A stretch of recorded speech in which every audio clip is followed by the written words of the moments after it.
किसी भी काम को पूरा करने के लिए अगर सही योजना बनाई जाए तो वो काम जरूर पूरा होते हैं। इस कहानी में भी एक राजा अपनी प्रजा को खुश करने के लिए एक सही योजना बनाते हैं। पुराने समय की बात है, किसी राज्य में एक राजा राज करता था।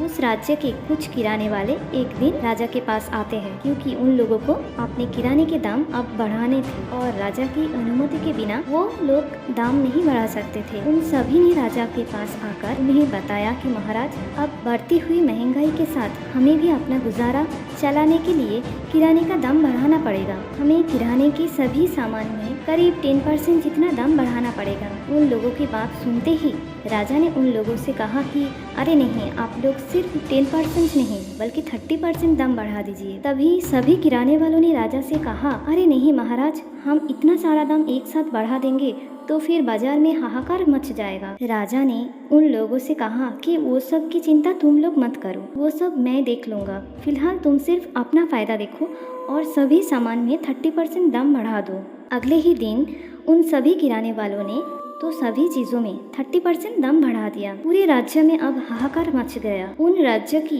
सारी जनता अब राजा के पास पहुंची और राजा से कहने लगी कि किराने वालों ने राज्य के लोगों पर 30% दाम बढ़ा के अत्याचार शुरू कर दिया।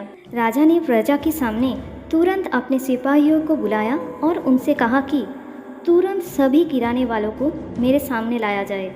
राजा के आदेश से अनुसार सिपाहियों ने तुरंत उन सभी किराने वालों को बुलाया। राजा ने प्रजा के सामने उन किराने वालों से गुस्से में कहा कि तुम लोगों ने मुझसे बिना पूछे कैसे इतने सारे दाम बढ़ा दिया। तब मेरी है और मैं इन्हें किसी भी हाल में भूखा नहीं मर सकता। इसीलिए मैं आप लोगों से ये आदेश देता हूँ कि कल से सभी किराने के जितने % बढ़ाए हैं उतने के आधे % दाम कर दो, नहीं तो मैं तुम्हें सजा दूंगा। राजा का आदेश सुनते ही सारी प्रजा खुश हो जाती है, जोर जोर से चिल्लाने लगते हैं, महाराज की जय हो, महाराज की जय हो। अब जनता भी खुश, किराने वाले भी खुश और साथ ही साथ राजा भी खुश। राजा की योजना के कारण ही ये खुशी सभी को मिल पाई।